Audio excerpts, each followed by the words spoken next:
Welcome to Mushroom Wonderland.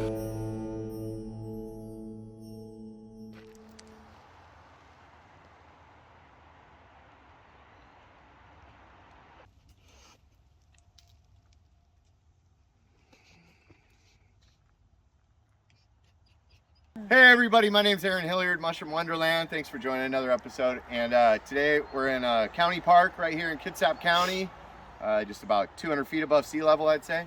And joining me today is Penny, and you are a member of the Mycological Society? Yes. Yeah, so she's a member of KPMS, the same society that I am, but she hasn't been foraging in the woods very much. And so we're gonna make a little video about foraging in the woods and questions that new people might ask that maybe I don't think of. So if you're new to mushroom hunting, this video might be of value to you. So let's just get started. We're just gonna walk through the woods, and we brought bags in the hopes of finding some chanterelles or some other edible mushrooms to take home. But we're just gonna kind of, whatever mushrooms we see, we'll talk about them a little bit and get an idea for what's going on in the forest right now in October 2021. And it is officially mushroom season. It's all damp and beautiful out here. So, all right, thanks Penny for joining us, and let's get going. So we got a little brown mushroom right here, and these are really common right now this time of year. And unfortunately, I don't know the name, but if you get it by the base, you'll notice they're always growing on a stick. And this is a little polypore, and you can tell because it's got this white surface underneath. It doesn't have gills like a traditional mushroom you might be thinking of, and it's really leathery. And do you want to ask a question?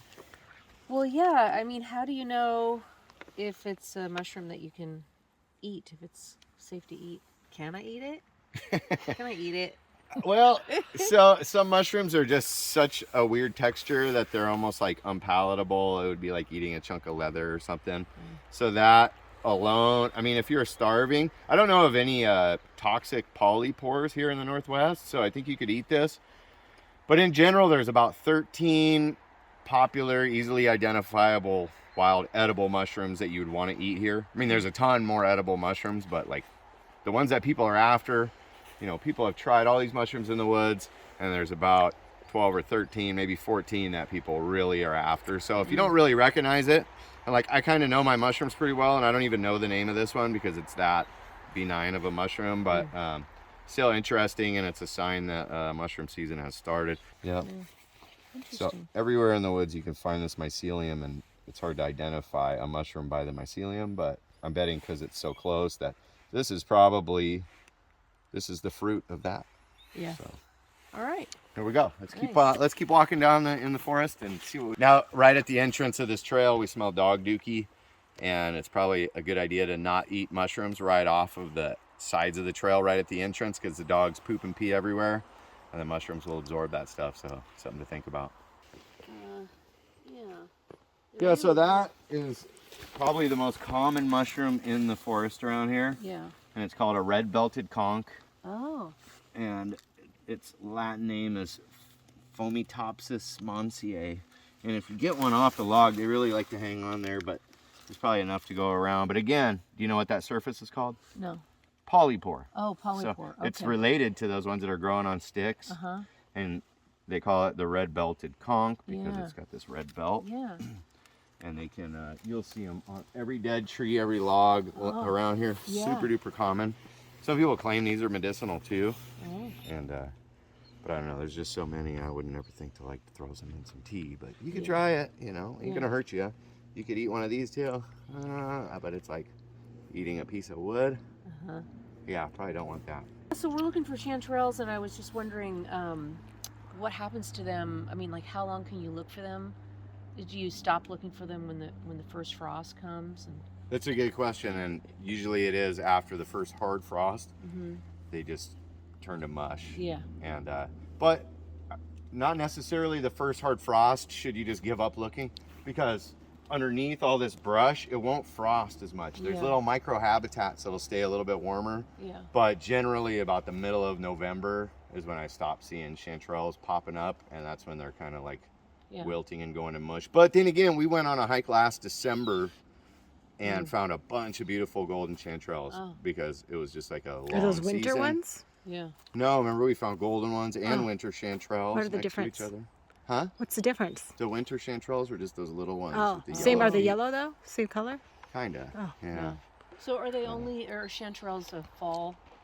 That's true, you know. And You don't find them in the spring? I just heard somebody saying it has to do with fruiting conditions. It doesn't have anything to do with seasons, but I've never found a chanterelle in spring, and nobody has. If you have, leave it in the comments. I'd like to know if you truly found a chanterelle in the spring, just like I never find a morel in the fall. So they kind of do tend to like their seasons. Yeah. On the bottom. We actually have what Oh, what's this? Oh my gosh. Find one? What'd you find? No, I found something. It looks important. Oh, okay. What's that? Cool, beautiful little guys, huh? There's there's a couple different types of mushrooms right here. What is that? So there's two of those. I think that this is what we call a gomphidius. It's a weird word. Look at the stem on that. Look at this. You can see the where the cap connects to the stem. See that like slimy layer? Yeah. And when it opens up, it's gonna have gills inside there, and it tears away from that. Oh, is that like the And, veil? it is. And so this one has gills inside. Oh, wow. And it's really sticky and slimy, and it's called gomphidius. It sounds like some sort of like Marvel evil villain or something. But these are toxic. Oh. Don't want to eat that, but it's okay to handle them So you and can touch touch 'em. them and everything. Yeah, no worries there. And then this one is really pretty. Look at that textured cap. It's like fuzzy. We're gonna pick a lot of these. There's another one there, but I'm gonna pick mushrooms to help identify them, and it doesn't hurt the forest, just so you know. But I get it by the whole base.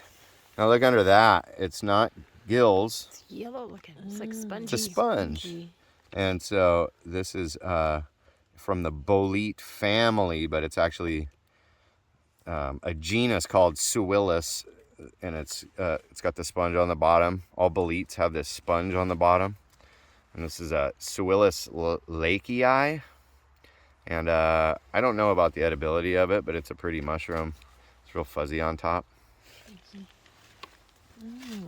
kind of wet right now, Weird. but when on a drier day, it would be like kind of furry. So it has that veil? Yep, it's got this ring around it, and it's got this really like fuzzy stipe.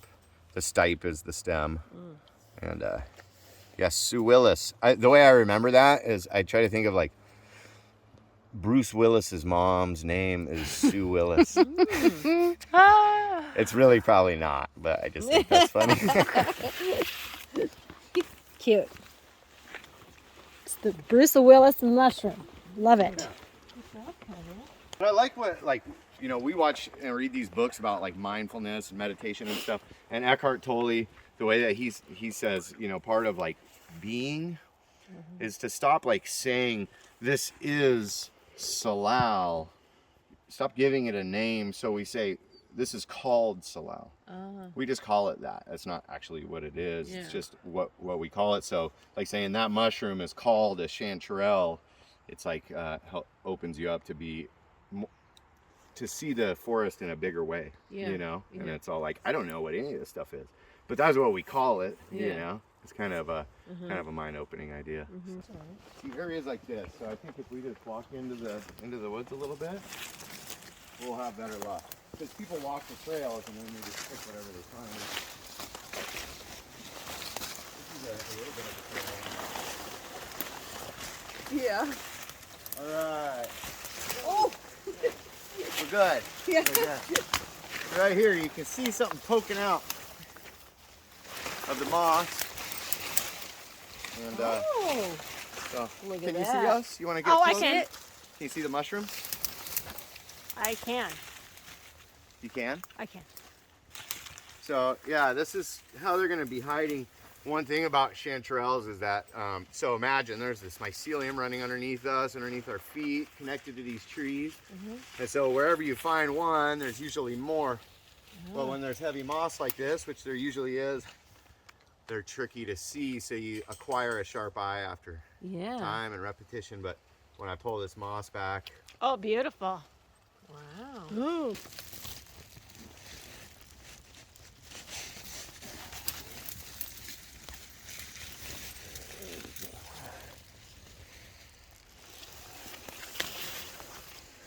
And when we cut that stump off, we eliminate a lot of dirt going in the basket. So Good job. throw them in our basket and we'll keep moving. Good job. Little spores are falling off of it all the time. Oh. And also that one thing, I'll show you on the next one we find, but when you, a good way to identify the chanterelle is that the stem, when you tear it, it tears off like string cheese. Oh, okay. And a lot of mushrooms will snap. And chanterelles don't. They bend. They're pretty rubbery. Oh, Gunner's liking this.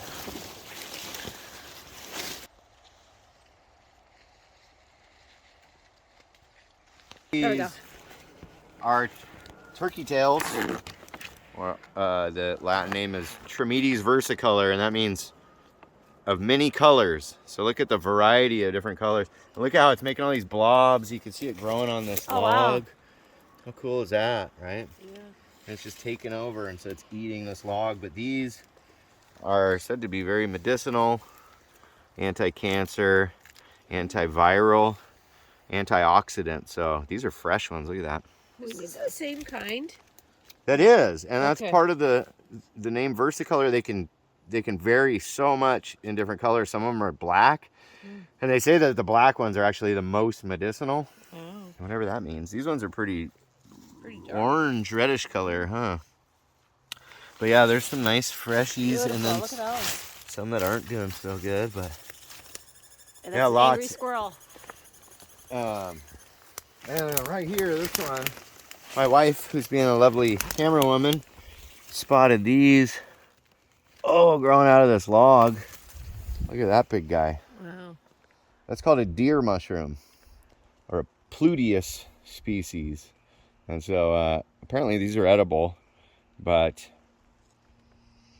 it doesn't smell like anything to me. A little mushroomy. But and it's kind of musty smelling. I don't know.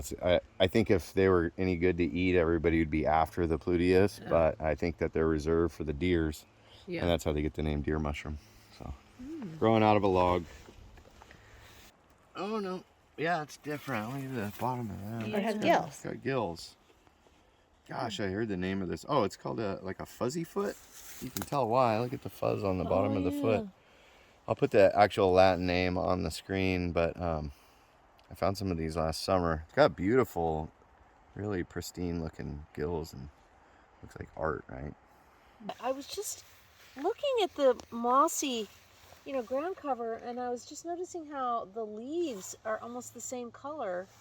All the fall foliage is so similar. And then I Yeah. thought it was a leaf, but I came a little closer, and it was my first chanterelle. She found her first My chanterelle. first one Oh. ever. How Ever. cool! That one's gonna taste extra good. Oh, so fun.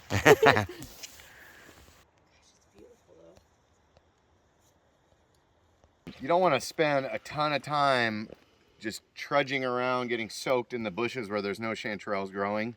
So we look for what we call a flag, and often you can do that right from the trail. Just be walking, and when your eye catches one, then you have a better idea you're in the right area and you can start to focus better. You don't want to waste all your time stumbling around in one little area where they might not be. I would just keep moving through the forest until I can see an obvious one, and then slow down and start to look closer from there. It's all a thing about like how much time are you wasting looking in the wrong areas. You got to try to budget that.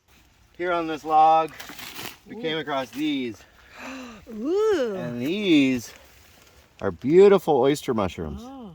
So this one looks like a more traditional mushroom the way it was growing, but these are Pleuteus ostriatus. You can find these in your gourmet grocery store, and they're always growing on dead deciduous wood like this. And look at this young little flush of them. They're pretty delicate, but these are really good. Where are those? Oh wow, look at those. They look pretty toast. These, There's turkey tails right there. Yeah. That's that kind of green color that you said the other ones were. yep, do you remember what it's called? It's quiz time. No. These are sulfur tufts, Ah, sulfur. or Hypholoma fasciculare. Can you remember that? No. Look, I found an oyster. These are poisonous. Oyster mushroom. What the heck? Why is that out here? Oyster shell. I see that. These Why are is it? poisonous because of the green. These are poisonous. Well, that's one way to identify them. These are starting to like decay and turn brown. But yeah, sulfur tufts. Always growing off logs like that. Growing right by, look at this little trio here. We got sulfur tuft, and we got turkey tail, and we got red-belted conch. So. And these little dudes. Oh yeah, and these are little mycenas. There's just thousands of different types of mycena growing here in the forest. So many to even count. But these little delicate, look how pretty. Yeah. Delicate guy.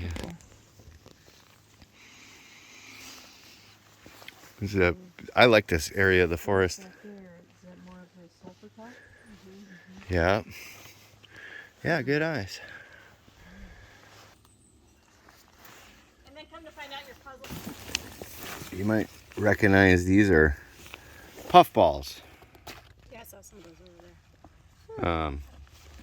Studded puffballs. See the little studs on there? And these are edible. These are all puffballs before they turn brown inside are edible. Oh. And so some people really like them, you know. And I bet this is probably pretty white inside. Yep. Oh. So that would be a good one to throw in the frying pan. All right, I'm gonna try it. There's a little cluster of them, not a ton, but I'll just should I eat that one or can I eat it? I kind of handled it. Yeah. Can you eat it? Can I eat that? I can eat that. Yeah. All right, There's not a lot there to go with. 4, 5. She scored the patch. All right. Look at them all. Oh yeah, beautiful. Beautiful. First one I saw. And there's one over This one's real pretty right here. Okay. I knew it. I knew we would find This is something. awesome. Okay. Water. Yeah. There's like 1, 2, 3, 4, and over there. One right there. Nice, beautiful. If they're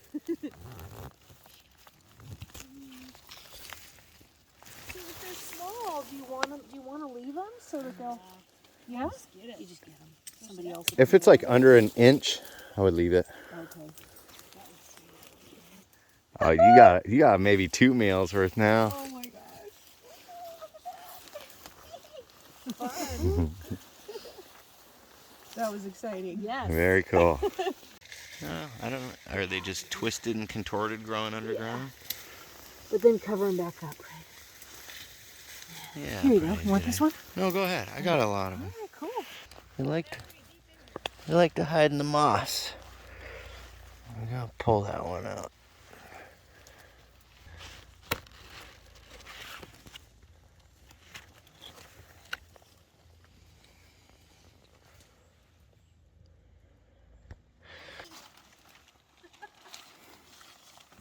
Yeah, that's a perfect trumpet shape.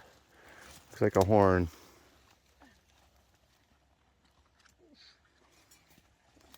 So these ones look like LBMs and they're growing on this log. And these mushrooms are the most deadly mushroom that grows native to the Pacific Northwest. It's called a Galerina, or the skull cap, or the funeral bell. And these contain an amatoxin, the same as a death cap.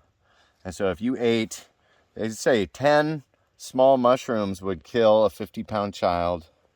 So I don't know. I mean, it seems like it's not that deadly. If you ate just this little cluster of them, you would get very ill. You might not die, but what happens is you get really sick, gastrointestinal, you'd be vomiting, diarrhea, all the regular symptoms of like food poisoning. And then you start to feel a little better, and then they will just liquefy your liver and your kidneys, and there's nothing doctors can really do. Unless the timing is just right, they might be able to give you a liver transplant, but the deadly Galerina, and they grow out of wood, just like that. So an LBM you definitely don't want to mess with. The skull cap or the funeral bell. So you should know your poisonous mushrooms as well as your edible ones. There's a lot fewer deadly poisonous mushrooms than edible ones, but this one will definitely kill you if you let it.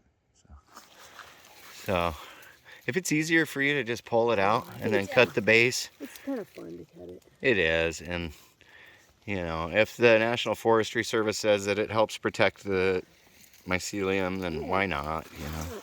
Cool. Beauties, those are chunkers. What I do is I take like a soft barbecue sauce brush when I get home and I just lightly brush off the needles and stuff. Right. Or you can pick off as many with your hands, but I wouldn't wash them underwater. They'll turn to slime. Just brush 'em.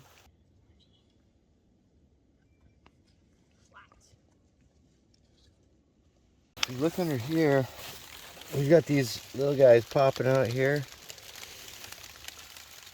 And if you can see the cap,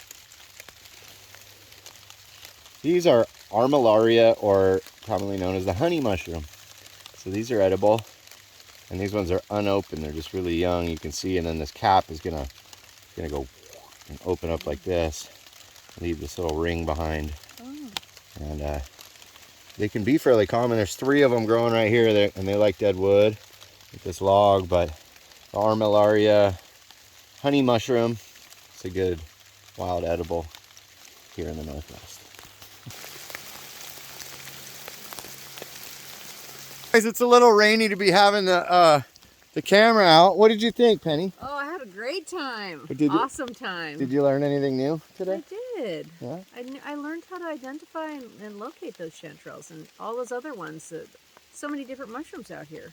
Cool. Yeah. Yeah. So you're gonna go have some delicious chanterelles for dinner? I I think we all came away with a couple pounds. So Yeah. exciting. Yeah. All right. Thanks for hitting subscribe. Peace out, everybody.